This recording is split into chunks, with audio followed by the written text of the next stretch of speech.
UP सरकार के मंत्री ओम प्रकाश राजभर हैं। कल इन्हीं के पार्टी के विधायक जिनकी लोअर कोर्ट के आदेश के बाद सदस्यता चली गई थी, विधायकी चली गई थी और जेल भी गए थे।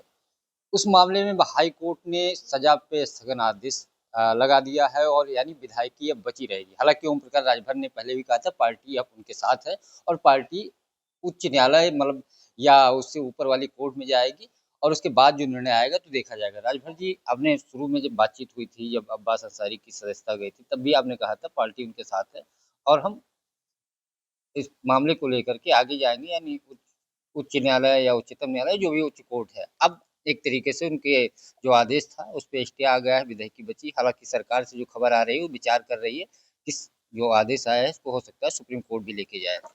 ठीक है, वो अदालत काम है, सरकार का काम है अपना करना, अदालत का काम है फैसला देना। तो चूंकि अपनी पार्टी से विधायक, मैं उस समय भी कहा था, आज भी कह रहा हूँ कि कोर्ट के फैसले का स्वागत सब लोग करते हैं, हम लोग भी करते हैं। जो न्यायालय ने फैसला दिया है उस फैसले के हिसाब से हम लोग अपना तैयारी करते रहते हैं, मानते भी हैं। अब सरकार जा रही है, अब तो फिर हम लोग भी चलेंगे। पार्टी, हम लोग एक पार्टी है, पार्टी की हैसियत से हम लोग अपनी पार्टी के विधायक के साथ रहेंगे। यानी सरकार विचार करके सुप्रीम कोर्ट में हाई कोर्ट के फैसले के खिलाफ जाती है तो ओम प्रकाश राजभर अब्बास अंसारी के साथ यानी अपनी पार्टी के विधायक के साथ खड़े रहेंगे। निश्चित हम लोग अपने विधायक को बचाने के लिए, उनकी सदस्यता बचाने के लिए सुप्रीम कोर्ट में भी हम लोग लड़ेंगे। अखिलेश यादव 2022 में आप विधानसभा चुनाव साथ में मिलकर लड़े थे। उस समय उन्होंने आरोप लगाया था कि वोटों में धांधली की गई। ओबीसी, एक जात, एक विशेष धर्म का जिक्र करते हुए कहा इनका वोट काटा गया। आयोग ने मामले को संज्ञान लिया, नोटिस जारी कर दिया, जवाब मांगा, ये आप गलत तथ्य पेश कर रहे हैं। अखिलेश यादव कह रहे हैं मैं 18,000 एफिडेविट दिया, जिसकी वो मेल की स्लिप भी दिखा रहे हैं। और जब आयोग अभी पिछले दिनों प्रेस कॉन्फ्रेंस किया था, अखिलेश ने इस मुद्दे को जब उठाया तो कहा आपकी कोई शिकायत या आपने कोई एफिडेविट नहीं दिया। अब अखिलेश यादव एफिडेविट और स्लिप भी बांट रहे हैं और उसके बाद कई जिलों के जिलाधिकारी ने भी ट्वीट पे जाके जवाब दिया कि जो आपकी शिकायत थी वो ऑटो का उन्होंने विवरण पेश किया। अखिलेश कह रहे हैं अब आयोग और डीएम आपस में लड़ रहे हैं, या तो आयोग झूठा है या तो डीएम झूठे हैं। देखिए, अखिलेश जी झूठे हैं, हम कह रहे हैं अखिलेश जी झूठे हैं। चुनाव आयोग कह रहा है कि हमको एफिडेविट नहीं मिली 18,000। तो ये रिसीविंग तो होगी उनके पास। अगर ये दे रहे हैं तो जब इनको डर है कि चुनाव आयोग से, तो चुनाव आयोग से रिसीविंग तो इनके पास होनी चाहिए। वो मांग लीजिए आप लोग, या आप रिसीविंग दे दीजिए, देख लें कि नहीं आपने जमा किया कि नहीं किया। झूठ आप बोल रहे हैं कि वो बोल रहे हैं, पहला सवाल। दूसरा सवाल, जो डीएम ने, तो मैं तो देखा डीएम डीएम का मैंने देखा कि जिस जो आरोप लगा रहे हैं अखिलेश जी, तो वो तो नाम वोटर लिस्ट में डीएम दिखा रहा है। तो इनके आरोप निराधार वैसे ही हैं। ये 8-10 गो पन्ना छपवा लिए हैं और उसी को आपको बांट रहे हैं। आप ले लीजिए एगो, एगो आप लीजिए एगो आप। ये झूठ के पुलिंदा फैला रहे हैं, ये झूठ बोलने वाले लोग हैं। और ये वोट किसी का नहीं काटा जा रहा है। ये चुनाव कैसे जीते, इनकी पार्टी के तमाम सांसद कैसे बने, विधायक कैसे बने अगर वोट काटा गया? कर्नाटक में कांग्रेस की सरकार कैसे बन गई अगर वोट काटा गया और चुनाव आयोग गलत है? तो ये जो झूठ बोलने वाले लोग हैं, अफवाह फैलाने वाले, पहले ये लोग रिजाइन दे दें। कर्नाटक की सरकार से कांग्रेस रिजाइन दिलावे, खुद राहुल जी, प्रियंका जी जो सांसद हैं उनके, सबसे रिजाइन दिलवावे। तब न माने कि चुनाव आयोग की गड़बड़ी से, फर्जीवाड़े में चुनाव आयोग ने हमको जितवा दिया है, हम रिजाइन देते हैं। तब न माना जाए। ये जीते तो अच्छा है, हार गए तो वोट लूटा जा रहा है। वोट तो असली मामले में कांग्रेस ने लूटा। बाबा साहब डॉक्टर अम्बेडकर जी के चुनाव लड़ रहे थे, उनके साथ लूटा। 78,000 वोट कांग्रेस ने लूट करके उनको हरवाया। बनारस में मतपत्र पेटी गंगा जी में बहा दिया, फर्जी मतपत्र पेटी ला करके जितवा दिया अपने कैंडिडेट को। ये वही कांग्रेस के लोग हैं ना। ये लेके संविधान घूमते हैं। ये संविधान में मानते हैं। इमरजेंसी किसने लगाया? कांग्रेस ने। पत्रकारों की स्वायत्ता को कौन छीना? कांग्रेस ने। 2 जून गेस्ट हाउस कांड किसने किया? समाजवादी पार्टी ने।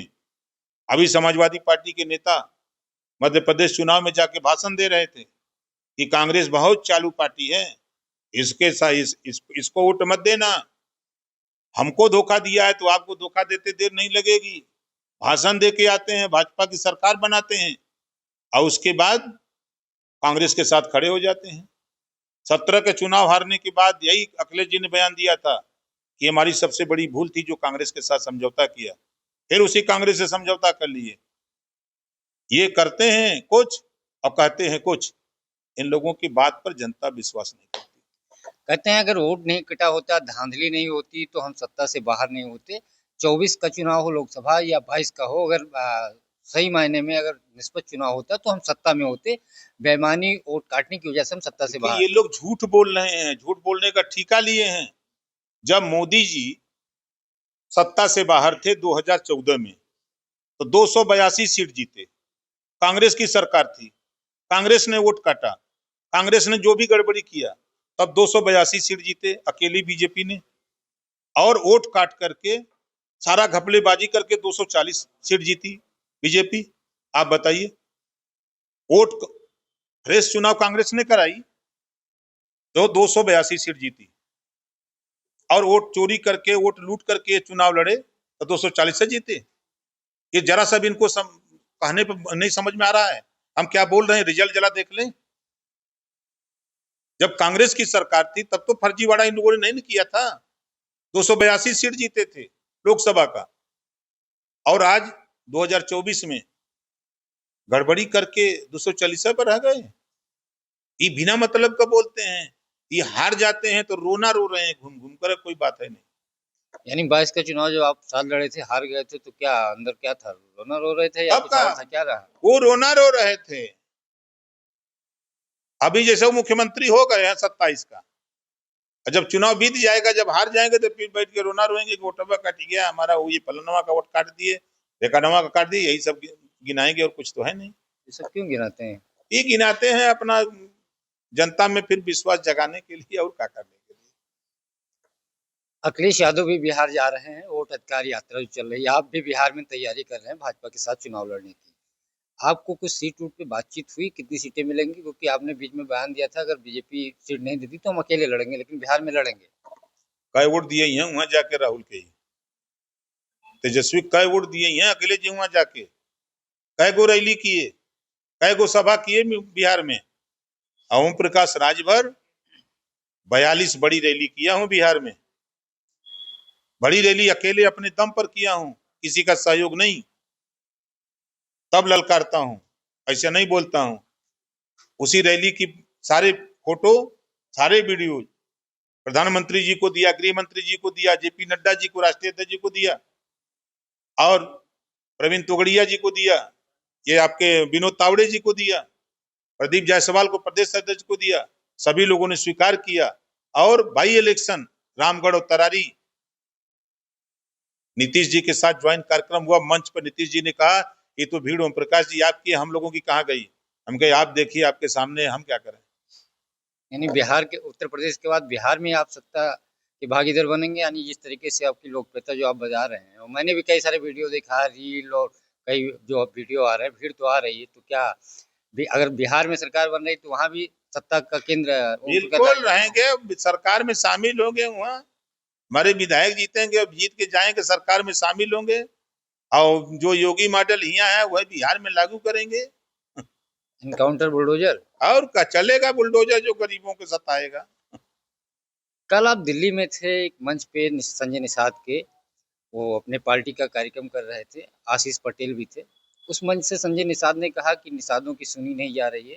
कई सारे मुद्दों पे उन्होंने सरकार पे सवाल उठाया और बातें नहीं सुनी जाएगी, तो हम धरना देंगे, घेराव करेंगे। तो एक तरीके से क्या संजय निषाद की सरकार में सुनी नहीं जा रही? क्योंकि आप भी सहयोगी दल हैं, वो भी सहयोगी दल है। देखा भैया, हमार तो सुनल जाता, हमार बात कोई की औकात नहीं कि हम कह दें तो कह दे के नहीं। पहली बात तो हम कभी गलत पैरवी नहीं करते, पहली चीज। और सही बात की हम पैरवी करते हैं, और किसी भी अधिकारी को समझा देते हैं कि देखो ये सही है तो इसको करो, और नहीं गलत है तो हमको समझाओ। तो खुद कहते हैं नहीं नहीं आप मंत्री जो कर रहे हैं वो सही है, इसकी हम मदद करते हैं। हमारे तो काम सब लोग करते हैं, सुनते हैं।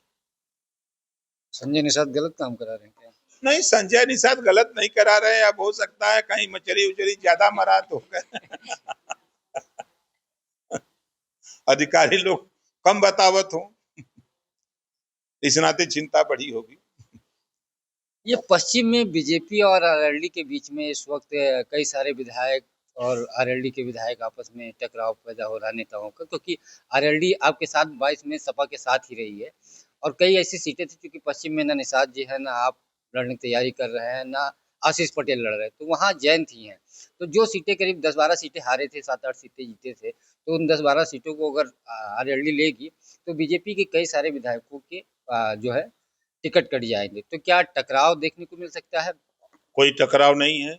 आप अलीगढ़ का कार्यक्रम हमारा उठा के देख लीजिए, एटा इटावा कन्नौज कासगंज सहारनपुर बागपत शामली का उठा के देखिए, झांसी बादा चित्रकूट हमीरपुर जालौन उड़ई का कार्यक्रम उठा के देखिए। जब देखेंगे चश्मा बदलिए तब देखिए। जब हम जाते हैं शामली मीटिंग करते हैं तो 10,000 लोग जुटते हैं।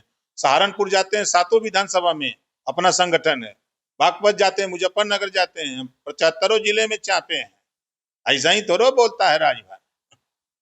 ये उत्तर प्रदेश में चूंकि आप गांव से आ रहे हैं, इस समय किसानों के लिए बहुत महत्वपूर्ण समय है। बारिश भी हो रही, धान भी उनके अब चूंकि चरम पे मतलब उस स्थिति में है जो अच्छा पैदावार अगर खाद पानी मिल जाएगा तो होगा। प्रदेश में खाद की किल्लत है, ये आप भी मान रहे हैं और तस्वीरें भी आ रही है।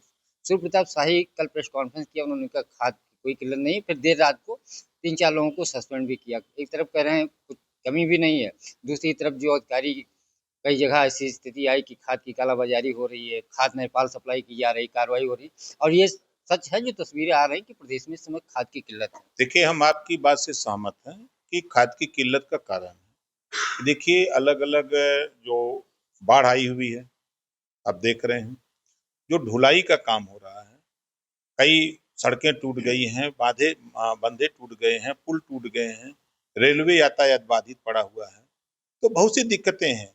अब उसको दिक्कतों को जब आप नजर देखेंगे, खाद के लिए सरकार डिमांड, जहां सरकार खाद मंगा रही है, फैक्ट्रियों से खाद तैयार हो रही है। हाँ, ये जरूर है कुछ ऐसे केंद्र हैं जहां खाद साधन परिवहन की व्यवस्था न होने की वजह से वहां तक पहुंच नहीं पा रहा है, तो वहां दिक्कत है। बिहार की बात हुई, प्रश्न छूट गया था। बिहार में चूंकि आपका अगर सीट बंटवारा होगा तो दिल्ली से सारी चीजें तय होंगी, तो अमित शाह या प्रधानमंत्री जी से या जेपी नड्डा जी से आपकी मुलाकात होती रहती है, कुछ आश्वासन मिला सीट उट कितनी और कब फाइनल होगी? क्योंकि आपकी बातचीत जब चाहते हैं तो मुलाकात भी कर देखिए, लेते हैं। सारी बातचीत उनसे हो चुकी है, सभी लोगों से हो चुकी है, और उन्होंने कहा है कि चुनाव आने दो, हम लोग बैठ करके सीट तय कर लेंगे, मिल के चुनाव लड़ना है, उन्होंने ये कहा है। लेकिन लड़ना है बिहार में। बिहार लड़ना है। तो ये थे हमारे साथ ओम प्रकाश राजभर, जिन्होंने कई सारे मुद्दों पे बातचीत की। पंकज चतुर्वेदी, टीवी 9, लखनऊ।